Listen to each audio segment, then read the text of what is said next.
mic open. Good morning. Okay. Okay. Amen. Happy Victoria Day tomorrow. Praise God. I'm so thankful that you're here. Most of our families, Filipino here in Canada, they're now out there somewhere. Amen. But you chose to worship first, then after this, of course, you're free to go wherever you want and spend $1,000 for your transpo and hotel accommodation and food, okay? But me and my family, we chose to stay at home because we're saving money, okay? Would you please stand up and let us read our verse? What I'm going to share this morning is entitled, okay, please, okay, put our text, our title first, okay. So the title of the message is Keep Your Vision Alive. In Habakkuk chapter 2, verse 1 to 4. Okay, Habakkuk, verse 1, let's read. Wow, ganda ng screen natin ah. Praise God. Congratulations to our multimedia ministry. Amen. Now you're getting it, okay? Now you're improving. Amen. And I believe that we're so blessed. We are really so blessed with our multimedia. Okay, let's read. I will stand. Go. And set myself on the rampart and watch to see what he will say to me and what I will answer when I am corrected. Verse 2, then the Lord answered me and said, write the vision, make it plain on tablets, that he may run who reads it. Verse 3, for the vision is yet for an appointed time. Tell your neighbor, for the vision is yet for an appointed time. Amen. Okay, wait, not yet done. Okay, verse 3. Go back to verse 3. We're not yet done for verse 3. But at the end it will speak, and it will not lie. Though it tarries, wait for it, because it will surely come. It will not tarry. Wow, what a assurance, right? Verse 4. Behold the proud, his soul is not upright in him, but the just shall live by his faith. Let's bow down our heads. Father, we are so thankful and blessed, Lord, knowing that we are in your house. Lord, one day in your courts, O God, is better than 1,000 elsewhere. Thank you, Lord, that as a family we are here to worship you, and we are privileged, Lord, because being in your presence transform our lives. Being in your presence refreshes our thoughts and our mental condition. Being in your presence strengthen our physical body, because your word is like a medicine in our bones. That's why, God, we are so thankful this morning that we are here today. And for those people who are watching online, I pray that you will also bless them, touch them, reach to them, O God, this morning. And we, Lord, believe that you are about to do something great in our midst. Lord, you will give our portion today. And this word that we're going to receive, hide it in our hearts and let it change the way we look at things. Thank you, God. We promise to bring back all the glory to you, Lord, in Jesus' mighty name. Amen and amen. Shall we clap our hands? Shall we clap our hands once more? We now be seated. Keep your vision alive. Keep your vision alive. Many of us here came in Canada with luggage, right? How many of you here came here in Canada without any luggage? Of course. But with our luggage and our family, coming here in Canada is our dreams and goals. We have dreams. How many of you here have dreams? Do you have dreams in life? Dreams for your family, dreams for your children, dreams for your stability, dreams for our family back home as well. Because if we are blessed here in Canada, our family in the Philippines also will be blessed.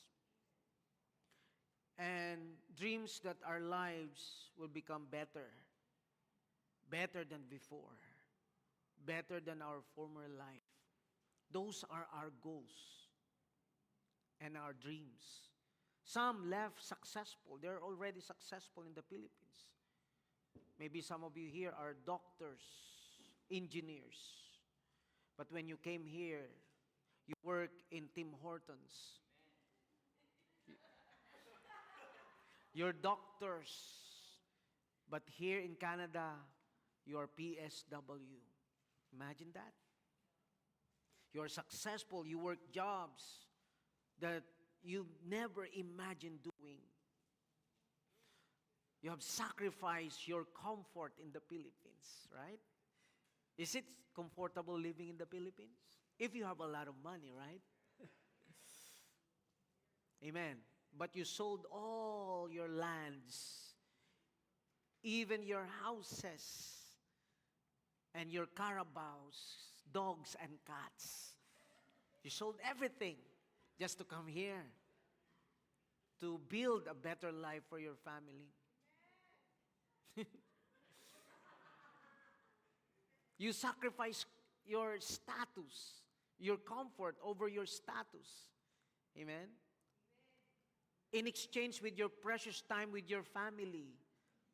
Your family, your mom and dad. You left your mom and dad. We left all our relatives there. Now, it's easy to live in the Philippines, especially if you have 5 kids.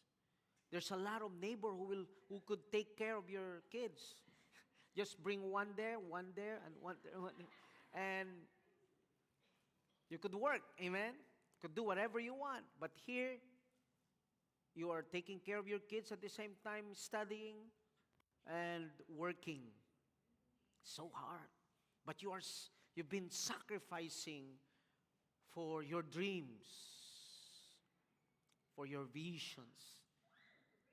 This message that I'm going to share to you, let us differentiate between your vision and God's vision for your life. Of course, we all have visions. We all have dreams. Vision is your ability to see your future. Have you seen your future? Have you seen your future? Then that's your vision. That's your dream. Amen. But please, some of you here, maybe you're looking at your future as, I am broke. What else? I am sad, mentally retarded. I am dead, sick. So those are the negative vision. Hello? We are using our imagination against us. Don't use your imagination in a wrong way. God gave you imagination to imagine a bright future for you and for your family.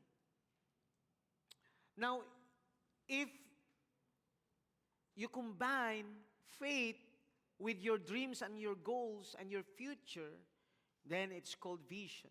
It is your personal vision.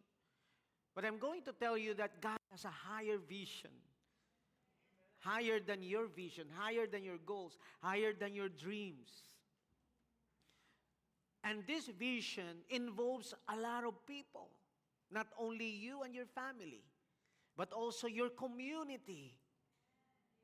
God wants to use your life for your family, and God wants to use your family for your relatives, and God wants your whole clan, your whole relatives to affect the lives of other people.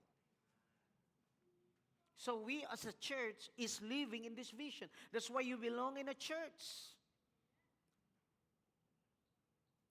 Maybe you're wondering, Pastor, why did I belong in this church?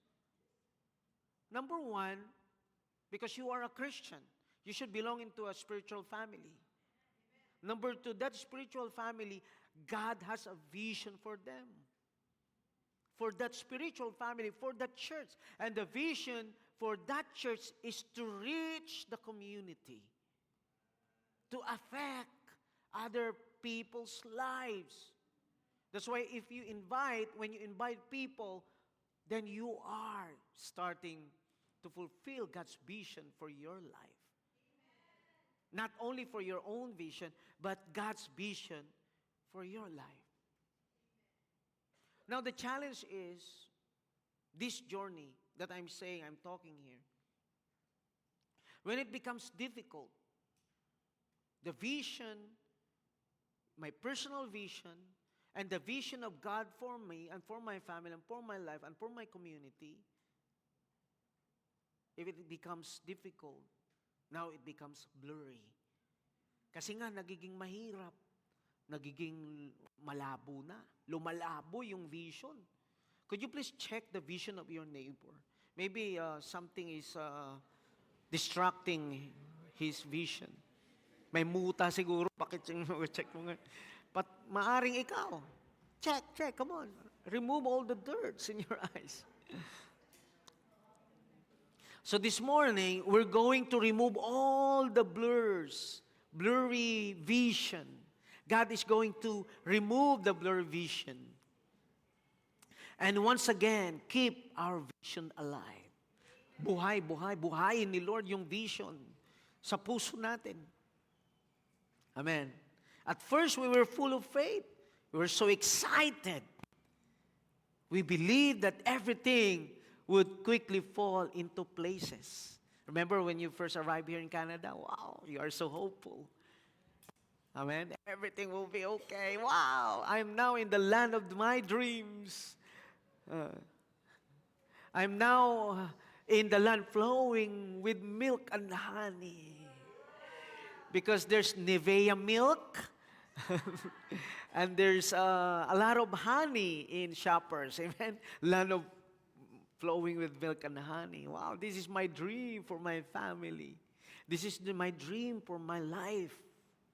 You're so excited, hopeful, and you believe that everything will be quickly established, fall into its places. But then reality came. Wow. And what's that reality? Hallelujah. Your papers got delayed. Your job became stressful. Amen? There's a guy, I will not tell his name, but his name starts with letter na yun. Just kidding. And he asked me, Pastor, I got the job. Oh, hallelujah, praise God. I got the salary that I'm dreaming of. Wow, congratulations. First day, wow, Pastor, how's your job? Praise God.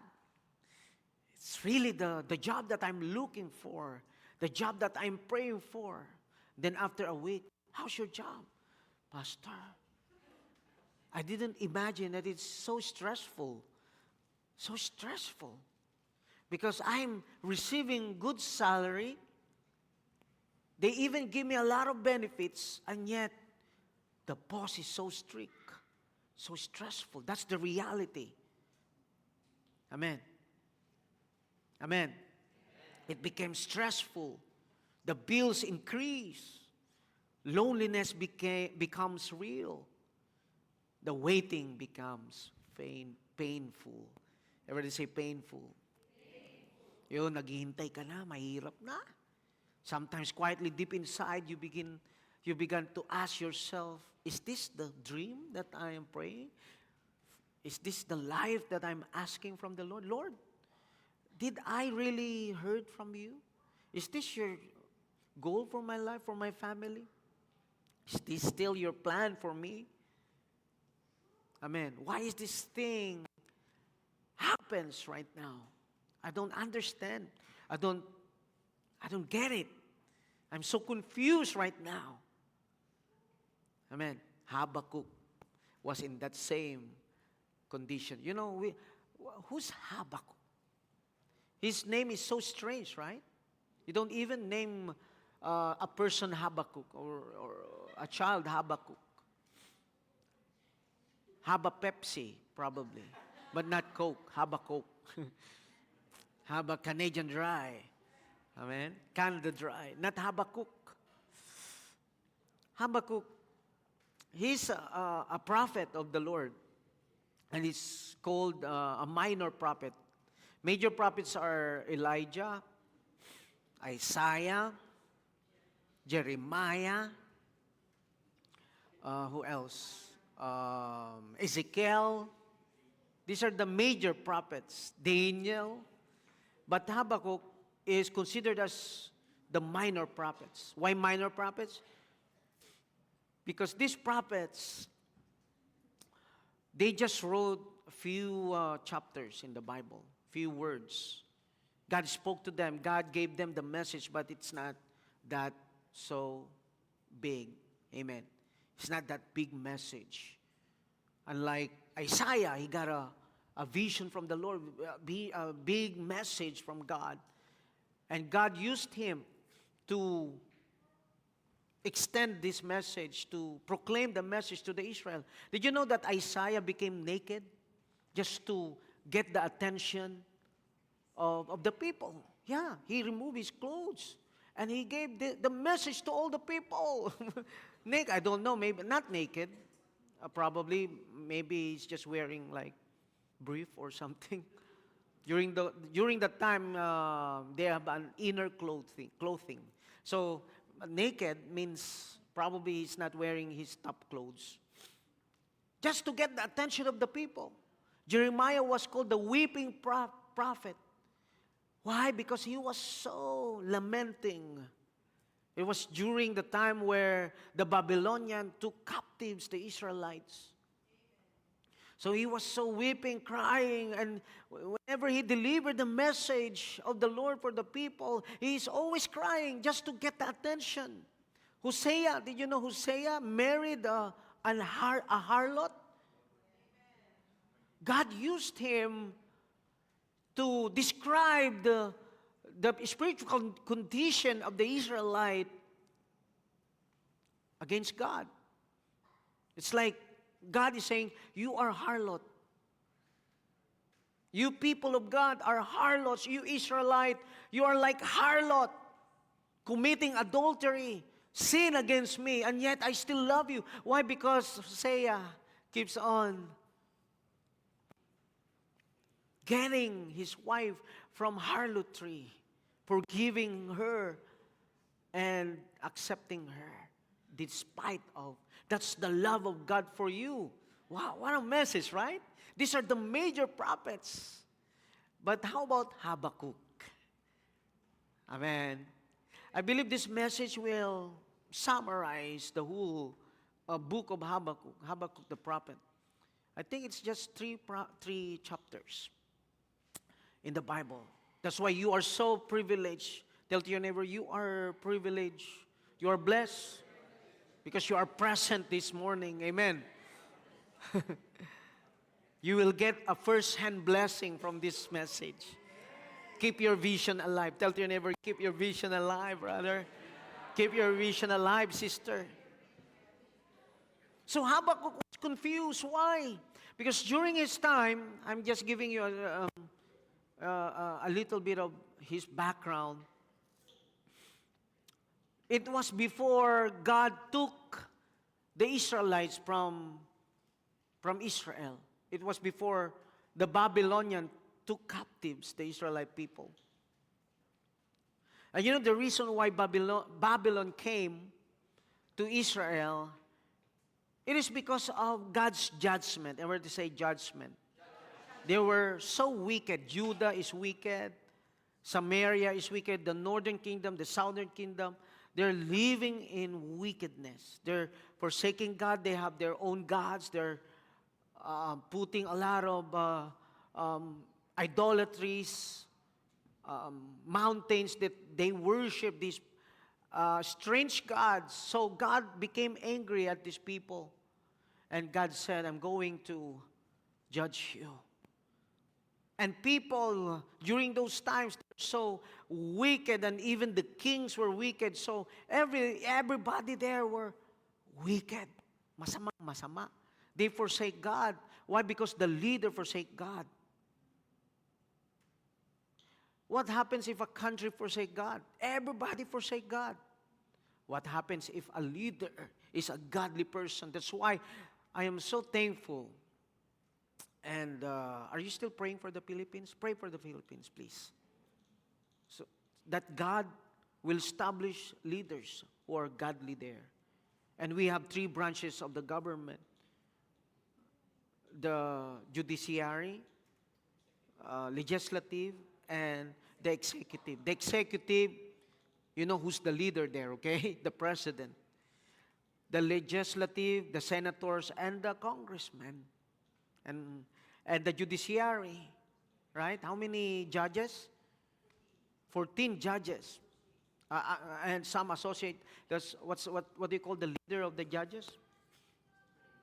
The supreme judge? Yung pinakamataas? Ha? Chief Justice. Chief Justice Davide. Wow, one of the famous Chief Justice. Right? Chief Justice Sorrento. Sorrento. Sasakyan pala yun. Kia Sorrento. Okay. Now the Senate President, Alan Peter Cayetano, who is a Christian. Amen? He talks like a pastor. And he's godly. And he will never lie. Why? Because he is a godly man. He is a Christian. A brother in the Lord.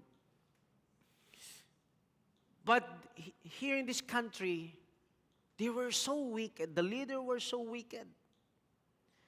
So that's why God is about to judge the people. And Habakkuk was waiting for the justice, Perhaps he witnessed a lot of injustice in his country. So he's praying, Lord, please help us. Even though the leaders are wicked, most of the people are wicked, but we have still righteous people here. And God said to him, I'm going to use you to send this message. I'm giving you a vision. Everybody say vision. You know, God gives vision whenever, number one, if you are about to embark to a new place, or you are about to do a new job, you are about to